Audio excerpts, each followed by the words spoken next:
Hello students, welcome in our angel scholars YouTube channel. Students, आज मैं आपको job application कराने वाली हूँ। जॉब एप्लीकेशन एक ऐसी एप्लीकेशन है जो 11th और 12th क्लास में दोनों में ही कंपलसरी आती है। कोई चॉइस नहीं होती है स्टूडेंट्स, ये आती ही ज़रूर है। जॉब एप्लीकेशन NIOS में भी है और CBSE में भी है। CBSE में 11th और 12th दोनों क्लासेस में और NIOS में 12th क्लास में ये है। जॉब एप्लीकेशन का भी अपने आप में एक फॉर्मेट होता है, जिस फॉर्मेट को अगर हम फॉलो करेंगे तो हम एग्जाम्स में गुड मार्क्स गेट कर सकते हैं। ये 8 मार्क्स की आती है। कभी कभी खाली रिज्यूम बनाना भी आता है जॉब लेटर का, जो 6 मार्क्स का होता है। ये अपने आप में ही बहुत इंपॉर्टेंट एप्लीकेशन होती है। First of all we will know what is job application. हम इसका मीनिंग जानेंगे। जॉब एप्लीकेशन होता क्या है, जॉब एप्लीकेशन क्यों लिखी जाती है, किसको लिखी जाती है और कैसे लिखी जाती है। We can see job application तब लिखी जाती है जब हम न्यूज़पेपर में कोई एडवर्टाइजमेंट देखते हैं। जैसे सपोज मानो मैंने एक न्यूज़पेपर में एडवर्टाइजमेंट देखा कि दिल्ली पब्लिक स्कूल में इंग्लिश की टीचर की वैकेंसी निकलने वाली है। अब मैंने चेक किया उस चीज़ के लिए क्वालिफाइड हूँ या ना नहीं हूँ, उसके हिसाब से मैं अपनी एप्लीकेशन भेज सकती हूँ, जिसे जॉब एप्लीकेशन कहा जाता है। ये स्कूल में भी, किसी कंपनीज में भी, ऑर्गेनाइजेशन में भी, कहीं पे भी हम भेज सकते हैं। अप्लाइंग, जैसे applying for the post of teacher, applying for the post of CA, engineer, whatever we can write. Next, this is a format of application. Application किस फॉर्मेट पे लिखा जाता है, किस तरीके से लिखा जाता है, सबसे पहले क्या आता है, देन उसके बाद हम क्या लिखते हैं, ये एक्चुअल फॉर्मेट है एप्लीकेशन का। First of all we will write sender's address. Sender's address मतलब आपका एड्रेस। फिर हम एक लाइन छोड़ते हैं, देन लिखते हैं डेट। स्टूडेंट, डेट को लिखने का भी फॉर्मेट होता है। जैसे मैंने लिखा 13 जून 2020, this is a format. Now फिर हम लिखते हैं रिसीवर्स एड्रेस। डेट के बाद भी हम एक लाइन छोड़ते हैं, देन हम लिखते हैं receiver's address. Then receiver's address के बाद again we left line and then subject application for the post of. जिस भी पोस्ट के लिए आप लिख रहे हो, आप उस पोस्ट का नाम लिख सकते हो। If you are writing for a English teacher तो you can write for the post of English teacher. Then we will leave one line, salutation sir और मैम, देन कंटेंट, जो भी हमारा कंटेंट होगा, then signatory. Signatory means last में आपका नाम आ जाएगा। Now biodata. Biodata, resume, CV, इसको ये कहा जाता है। जब हम एप्लीकेशन बनाते हैं स्टूडेंट्स, उसके साथ हम एक CV भी बनाते हैं, मतलब हम एक बायोडाटा भी लिखते हैं अपना, अपने बारे में, जिसमें हमारी पूरी एक्सप्लेनेशन होती है। हमारे बारे में क्या क्या चीजें होती हैं उसके अंदर, एक तो होती है पर्सनल डिटेल्स, क्वालिफिकेशन, हमारा एक्सपीरियंस कितना है, और हमारा रेफरेंस, मतलब हम अपने कैरेक्टर के बारे में, हमारे बारे में आप इस हाईली क्वालिफाइड पर्सन से रेफरेंस ले सकते हो। That is the meaning of reference. Now ये तो होता है हमारा रिज्यूमे। नेक्स्ट, अब ये हमारा एप्लीकेशन लिखने का एक फॉर्मेट है, एप्लीकेशन लिखने का एक तरीका है। स्टूडेंट्स, आपको कुछ भी नहीं करना, बस आप इसको लर्न करो अच्छी तरीके से, आप इसको अच्छी तरीके से समझो और एग्जाम्स में बस यही लिख के आओगे तो ये समझो कि आपके एप्लीकेशन के मार्क्स बिल्कुल पक्के हो जाते हैं। आपके एप्लीकेशन के जो मार्क्स, जैसे मान लो 6 मार्क्स की एप्लीकेशन आती है या 10 मार्क्स की, तो ये समझो ये बिल्कुल पक्के होते हैं। आप कैसे, आपको फॉर्मेट में से ही सब कुछ बना के लिखना है। नाउ इसमें मैं आपको जैसे बताती हूँ कि एक पर्सन है जो CA की पोस्ट के लिए अप्लाई कर रहा है, तो हम एग्जांपल ले लेते हैं for the post of CA।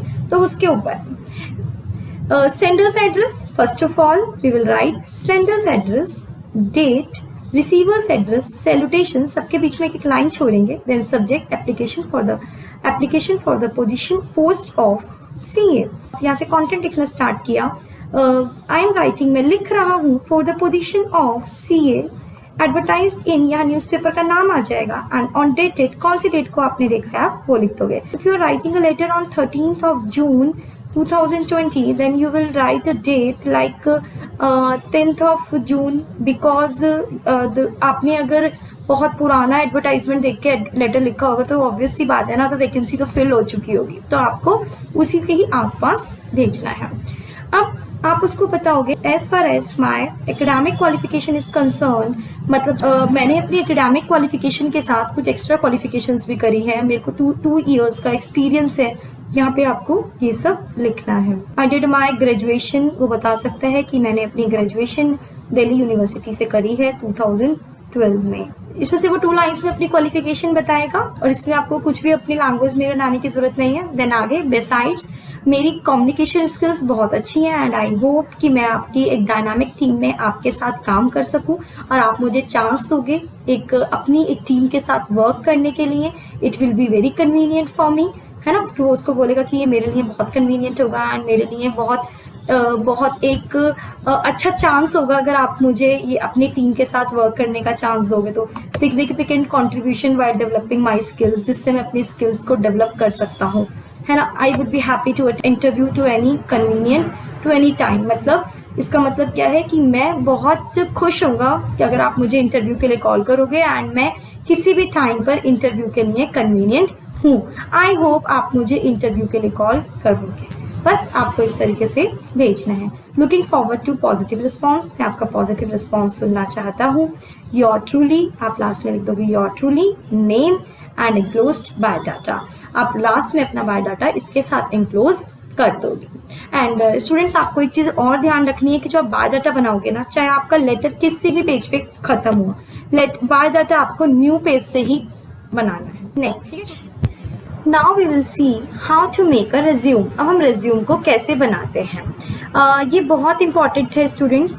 Sometimes NIOS वाले स्टूडेंट्स को पूरी एप्लीकेशन लिखनी नहीं आती, सिर्फ रिज्यूम बनाना आ जाता है, तो इसलिए आपको पता होना चाहिए कि वो कैसे बनाना है। नाउ जैसे मैं, कोई मोहित नाम का बॉय है जो CA के लिए अप्लाई कर रहा है किसी कंपनी में, उसके बिहाफ पे ये बना रहे हो। लाइक मैंने यहाँ नेम लिखा मोहित, आप अपना नाम लिखेंगे। एड्रेस, देन एड्रेस आ जाएगा, फिर उसका मैरिटल स्टेटस आएगा, married unmarried, contact number, email ID, date of birth लिखेंगे। देन क्वालिफिकेशन, अब हम उसकी क्वालिफिकेशन बताएंगे कि वो कितना क्वालिफाइड है और कहाँ से उसने क्वालिफिकेशन करी है और किस तरीके से उसने अपनी क्वालिफिकेशन को कंप्लीट किया है। अब हम इसमें ये देखेंगे।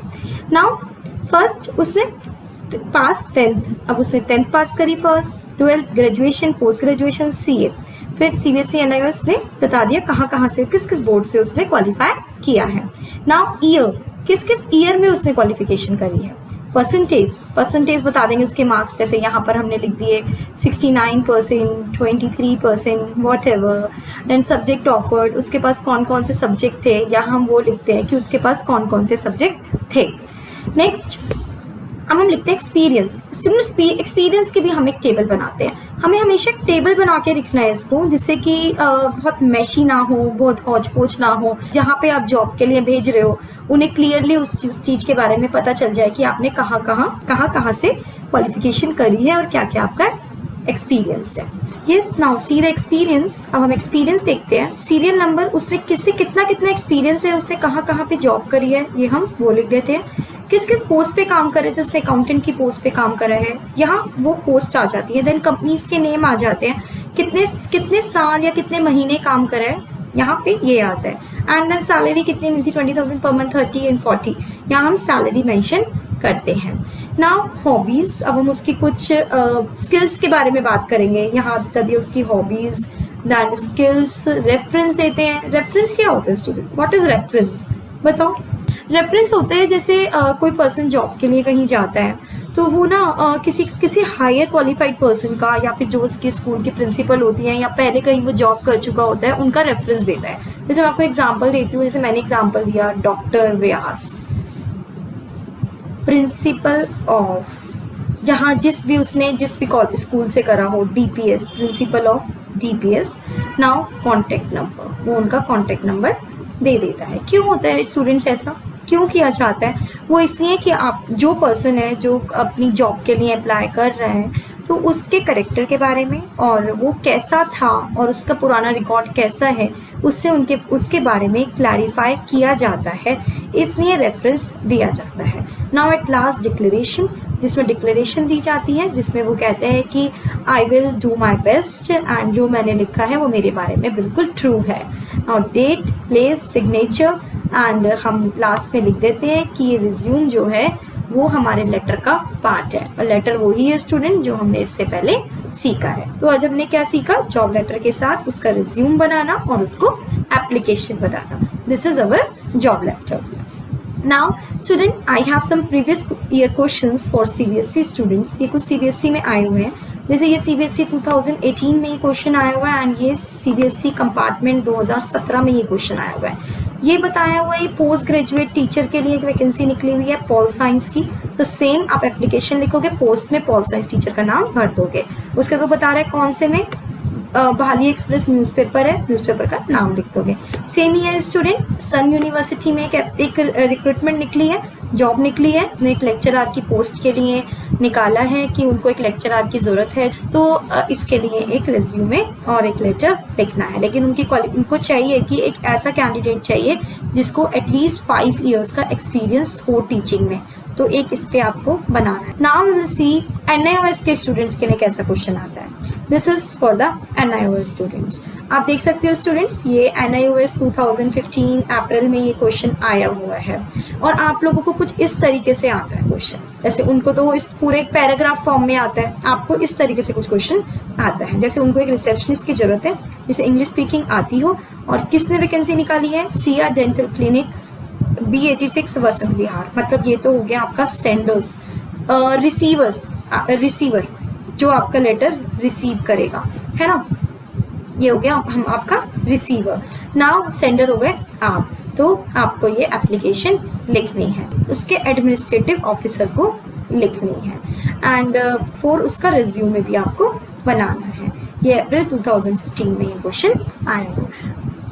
That's all the student about the job letter। तो आज हमने सीखा जॉब लेटर कैसे लिखते हैं, और जॉब लेटर में एक इसका पूरा प्रॉपर एप्लीकेशन का फॉर्मेट होता है जो बिल्कुल वो ही फिल करना है आपको। एक तरीके से ये समझ लो स्टूडेंट, जैसे आपको कोई फॉर्म फिल करना है, सेम आप उसको लर्न करके जाओ एग्जाम में अच्छे से और उसको समझो, और आपको कुछ भी अपनी लैंग्वेज में बनाने की जरूरत नहीं है। तो इसलिए जॉब लेटर एक ऐसा लेटर होता है जो हमारे को एग्जाम में गुड मार्क्स गेट करवा सकता है। अगर 10 मार्क्स का है तो 10 आउट ऑफ 9.5, 9 मार्क्स आपके कहीं नहीं गए।